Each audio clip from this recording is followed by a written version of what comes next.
সন্ত্রাস ও জঙ্গিবাদের বিরুদ্ধে প্রত্যেককে যার যার অবস্থান থেকে সোচ্চার হওয়ার আহ্বান জানিয়েছেন প্রধানমন্ত্রী শেখ হাসিনা। মিরপুর সেনানিবাসে ডিএসসি এসসি কোর্সের গ্র্যাজুয়েশন সেরেমনিতে তিনি আহ্বান জানান। যে কোনো পরিস্থিতি মোকাবেলা করার সক্ষমতা রয়েছে সশস্ত্র বাহিনীর, এমনটা জানিয়ে দেশের স্বাধীনতা ও সার্বভৌমত্ব রক্ষায় সর্বদা সতর্ক থাকারও নির্দেশ দেন প্রধানমন্ত্রী। দর্শক আরো জানাচ্ছেন রাকিব হাসান। সামরিক বাহিনী কমান্ড ও স্টাফ কলেজের ডিএসসি কোর্সের গ্র্যাজুয়েশন সেরিমনিতে প্রধান অতিথি হিসেবে যোগ দেন প্রধানমন্ত্রী শেখ হাসিনা। প্রশিক্ষণার্থীদের উদ্দেশ্যে দেওয়া বক্তব্যে সশস্ত্র বাহিনীর আধুনিকায়নে সরকারের নেওয়া নানা পদক্ষেপের কথা তুলে ধরেন তিনি। সশস্ত্র বাহিনী আমাদের স্বাধীনতা সার্বভৌমত্বের মতো প্রতীক। আমি চাই না যে আমাদের সশস্ত্র বাহিনীর একটি সদস্য পিছনে পড়ে থাকে। যে কারণে আমাদের সশস্ত্র বাহিনীকে যথাযথ উপযুক্ত করে গড়ে তোলা এবং আধুনিক প্রযুক্তি সম্পন্ন করার ব্যাপারে আমরা যথেষ্ট পদক্ষেপ নিয়েছি এবং তার ফলাফল আপনারা দেখছেন। প্রতিনিয়ত পরিবর্তনশীল নিরাপত্তা হুমকি মোকাবেলা করার সক্ষমতা রয়েছে সশস্ত্র বাহিনীর, এমনটা জানিয়ে প্রধানমন্ত্রী বলেন, উন্নয়নকে বাধা দেয় এমন কোনো কিছুই ঘটতে দেওয়া হবে না দেশের মাটিতে। আমি মনে করি এখন আমাদের সশস্ত্র বাহিনী যে কোনো ধরনের অবস্থা মোকাবেলা করার মতো সক্ষমতা অর্জন করেছে। কাজে আমরা আশ্বস্ত যে আমাদের স্বাধীনতা সার্বভৌমত্ব রক্ষায় আমাদের সশস্ত্র বাহিনী সদা প্রস্তুত। অসাম্প্রদায়িক চেতনায় শান্তিপূর্ণ দেশ হিসেবে আমরা বাংলাদেশকে উন্নত সমৃদ্ধ করতে চাই। কাজে এমন কোন ঘটনা বাংলাদেশে ঘটুক যা আমাদের উন্নয়নের পথে বাধা সৃষ্টি করে, তা আমরা কখনো চাই না, সেটা আমাদের কাম্য না। সন্ত্রাস ও জঙ্গিবাদের বিরুদ্ধে মানুষকে সচেতন করার পাশাপাশি নিজ নিজ অবস্থান থেকে এর বিরুদ্ধে সোচ্চার হওয়ার আহ্বান জানান শেখ হাসিনা। বর্তমানে একটা নতুন সংকট দেখা দিয়েছে, যা শুধু আমাদের দেশে বিশ্বব্যাপী, সেটা হচ্ছে জঙ্গিবাদ, সন্ত্রাস। সচেতনতা সৃষ্টি করার মাধ্যমে আমরা মোকাবেলা করছি। সাথে সাথে আমাদের আইন শৃঙ্খলা রক্ষাকারী সংস্থাও এর সঙ্গে সম্পৃক্ত এবং আমাদের সশস্ত্র বাহিনীও এ ব্যাপারে যথেষ্ট পারদর্শিতা ইতিমধ্যে অর্জন করেছে। এ ব্যাপারে সমাজকে আরো সচেতন হতে হবে এবং যারা বিভিন্ন দায়িত্বরত তাদের সকলকেই আমি আহ্বান জানাই যে সবাই যেন এ ব্যাপারে সচেতনতা সৃষ্টি করেন এবং নিজেরা এসব বিষয়ে প্রতিরোধ সৃষ্টি করেন। এর আগে বাংলাদেশ সহ বিশ্বের 25টি দেশ থেকে অংশ নেওয়া 280 জন প্রশিক্ষণার্থীর মাঝে সনদপত্র বিতরণ করেন প্রধানমন্ত্রী শেখ হাসিনা। রাকিব হাসান, মাই টিভি, ঢাকা। শপথ গ্রহণের পর নির্বাচন কমিশনকে ঢেলে সাজানোই প্রথম দায়িত্ব বলে জানিয়েছেন নবনিযুক্ত প্রধান নির্বাচন কমিশনার KM নুরুল হুদা। দায়িত্ব গ্রহণের আগে মাই টিভিকে দেয়া একান্ত সাক্ষাৎকারে কথা বলেন তিনি। এছাড়াও জনগণের আশা আকাঙ্ক্ষার প্রতিফলন ও নির্বাচন গ্রহণযোগ্য এবং সুষ্ঠু নিরপেক্ষ করতে সব ধরনের চ্যালেঞ্জ মোকাবেলায় প্রস্তুত থাকবেন বলেও জানান KM নুরুল হুদা। আবু সাইদের রিপোর্ট। প্রধান নির্বাচন কমিশনার হিসেবে নিয়োগপ্রাপ্ত সাবেক সচিব KM নুরুল হুদা অবসর গ্রহণের পর ঘরে বসে পত্রিকা, সাহিত্য, উপন্যাস কিংবা টেলিভিশন দেখে সময় পার করেন। আকস্মিকভাবে তাকে প্রধান নির্বাচন কমিশনার নিয়োগ করায় নিরপেক্ষ দায়িত্ব পালনের দিকে শতভাগ গুরুত্ব দিচ্ছেন বলে জানান তিনি। এই দায়িত্ব পালন করার জন্য আমার আপ্রাণ চেষ্টা চালিয়ে যাব, যাতে সুষ্ঠুভাবে নির্বাচন হয়, মানুষ যাতে একটা আস্থার জায়গা ফিরে পায়।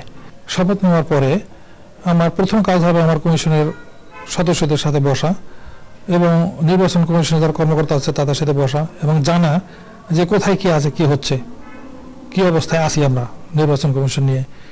এছাড়াও যে কোনো ধরনের নির্বাচন সম্পন্ন করা সহ রাজনৈতিক দলগুলো নির্বাচনে অংশ নেওয়ার ব্যাপারে সর্বাত্মক চেষ্টায় থাকবে বলেও জানান নবনিযুক্ত সিইসি। রাজনৈতিক দলগুলো যাতে আমাদের উপর আস্থা রাখে সে ব্যাপারে আমাদের কাজ করা।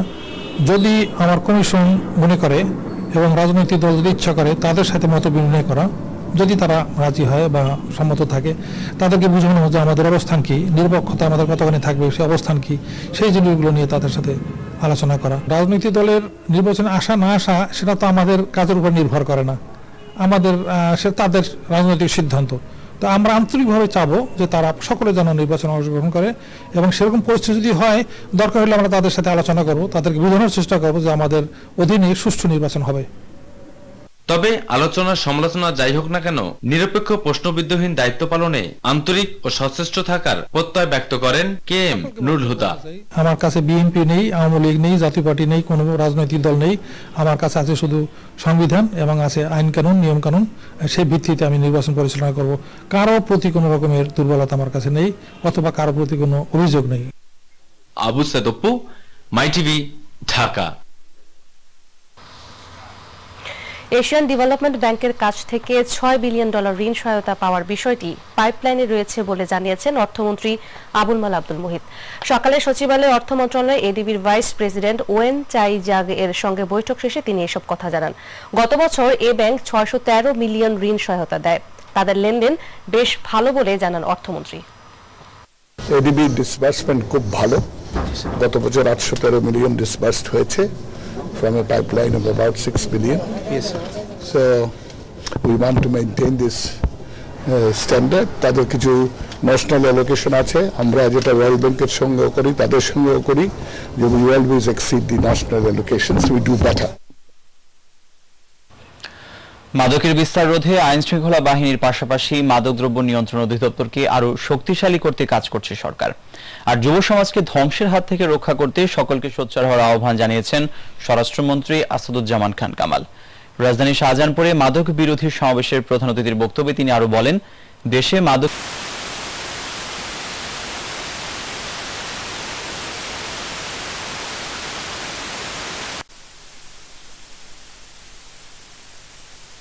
আমরা মাদক অধিদপ্তরকে ঢেলে সাজাচ্ছি, সক্ষমতা বৃদ্ধি করছি, তাতে যেন যথাযথভাবে তাৎক্ষণিকভাবে তারা আইডেন্টিফাই করতে পারে কোনটা মাদক এবং কারা করছে।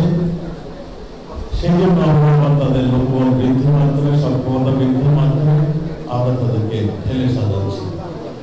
স্পষ্ট করে বলে দেওয়া হয়েছে প্রশাসনকে যে মাদকের চোরা কারবারি, মাদকের ব্যবসায়ী, মাদক অপরাধীদের যারাই ছোটাতে আসবে কিংবা তদবির করতে আসবেন, তাদের কথা শুনবেন না। সে যেই হোক, রাজনীতি হোক, নেতা হোক, সমাজের নেতা হোক।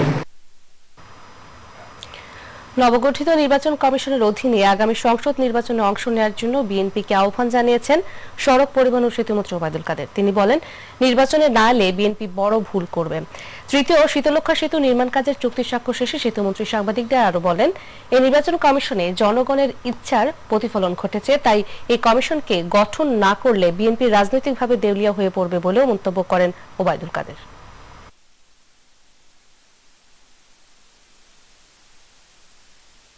তবে I am more than sure, I am pretty sure BNP আগামী নির্বাচনে অংশ নেবে।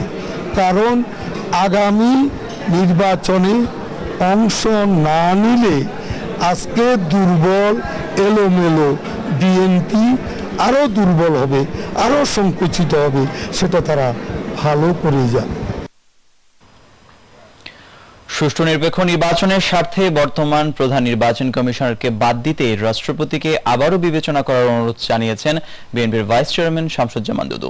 জাতীয় প্রেস ক্লাবে এক মানববন্ধনে তিনি অনুরোধ জানান। খালেদা জিয়াকে গ্রেফতার করা হলে সরকারের বিরুদ্ধে আন্দোলন গড়ে তোলা হবে বলেও জানান শামসুজ্জামান দুদু।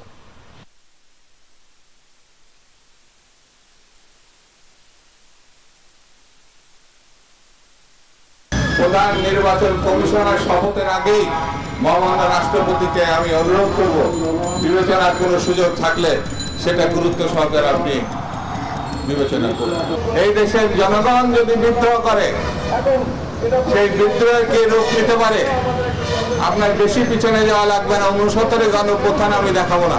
সেই জন্য দেশনেত্রী বেগম খালেদা জিয়া, তারেক রহমানের বিরুদ্ধে বিএনপির মহাসচিব সহ জাতীয় নেতৃবৃন্দের বিরুদ্ধে যে মিথ্যা মামলা দেওয়া হয়েছে, সকল মামলা প্রত্যাহার করার আহ্বান। কেন প্রত্যাহার? এবারে বইমেলার খবর। অমর একুশে বইমেলায় সায়েন্স ফিকশন ও বিজ্ঞান মনস্ক বইয়ের ওপর ঝোঁক অনেক পাঠকের। প্রতিষ্ঠিত লেখকদের বেশ কিছু শিশুতোষ বই এরই মধ্যে এসেছে মেলায়। রিপোর্টে আরো জানাচ্ছেন শারমিন আজাদ। দলবেঁধে বন্ধুরা কিংবা পরিবারের সাথে শিশুরা এসেছে বইমেলায়। নানা বয়সী পাঠকের ভিড়ে বইমেলায় ছড়িয়ে গিয়েছিল সমাগত ফাগুনের রং। এবারের মেলায়ও সায়েন্স ফিকশন ও শিশুতোষ বইয়ের কাটতি অনেক। জনপ্রিয় লেখকদের বই কিনতেই আগ্রহী পাঠকেরা। লেখকরা উচ্ছ্বসিত তাদের নিজস্ব সৃষ্টি নিয়ে। আমি একটা সায়েন্স ফিকশন লিখেছি, একটা বাচ্চাদের বই লিখেছি, শিশুতোষ কিছু বই লিখেছি, গণিতের উপর একটা বই লিখেছি। কাজে আমি প্রতি বছর যেরকম লিখি এই বছর সেভাবে লিখেছি। তো বিখ্যাত লেখকদের পাশাপাশি কিছুটা কম চেনা ও নতুন লেখকদের বইও এসেছে বইমেলায়। আধুনিক বিশ্ববিজ্ঞানের বিষয়গুলোকে তুলে ধরি এবং সেখানে অনেকগুলো বই আছে, বিজ্ঞানের বিচিত্র জগৎ থেকে বিজ্ঞান অভিভাবন। মেলায় আমার দুটি কাব্যগ্রন্থ, একটি ছোট গল্পের বই এবং একটি উপন্যাস এসেছে। গল্প উপন্যাস ছাড়াও তথ্যভিত্তিক বই কিনতেও অনেকে ঘুরছেন বিভিন্ন স্টলে। আমাদের বিশ্ববিদ্যালয়ের যে প্রকাশনী সংস্থা ওখানে আসলাম, এই তো আজকে ঘুরে হয়তো একদিন এসে বই কিনবো। মোহাম্মদ জাফর ইকবালের বই কেনা হয় প্রত্যেক বছর। আমার বই মেলায় এসে খুব ভালো লাগছে, আমি একটা ছড়ার বই কিনবো। বিক্রেতা ও প্রকাশকরা জানালেন প্রথম দিন থেকেই মেলায় বিক্রির অর্থনীতি জমে উঠেছে জোরে সোরে। বেশি বিক্রি হচ্ছে মাতাল হওয়া, হিমুদশ, নির্বাচিত হিমু, তারপর আপনার দেওয়াল। আর অন্য সব প্রকাশন প্রতি বছর প্রায় 50টির অধিক গ্রন্থ প্রকাশ করে থাকে, এবারও তার কোনো ব্যতিক্রম হয়নি। তার মধ্যে বিশেষ কিছু বই আছে, যেমন ধরুন আমাদের প্রয়াত কবি মাহবুবুল হক শাকিলের খুঁজে ফিরি ধাতব মুদ্রা কাব্যগ্রন্থটি বেরিয়েছে। মেলায় অষ্টম দিন পর্যন্ত নতুন বই এসেছে 679টি। বুধবার মোড়ক উন্মোচন হয়েছে 2টি বইয়ের। আলোচনা অনুষ্ঠানও ছিল বইমেলা প্রাঙ্গণে। শারমিন আজাদ, মাই টিভি, ঢাকা। রাজধানী মালিবাগে ভয়াবহ অগ্নিকাণ্ডে 5টি দোকান ভস্মীভূত হয়েছে। দুপুরে মালিবাগের চৌধুরীপাড়ায় একটি লেপ তোষকের দোকানে প্রথমে অগ্নিকাণ্ডের ঘটনা ঘটলে মুহূর্তেই আগুন ছড়িয়ে পড়ে আশপাশের দোকানগুলোতে। এ সময় হতাহতের ঘটনা না ঘটলেও দোকানের আসবাবপত্র, মূল্যবান মালামাল পুড়ে ছাই হয়ে যায়। পরে দমকল বাহিনীর 6টি ইউনিট প্রায় আধা ঘন্টার চেষ্টায় আগুন নিয়ন্ত্রণে আনে।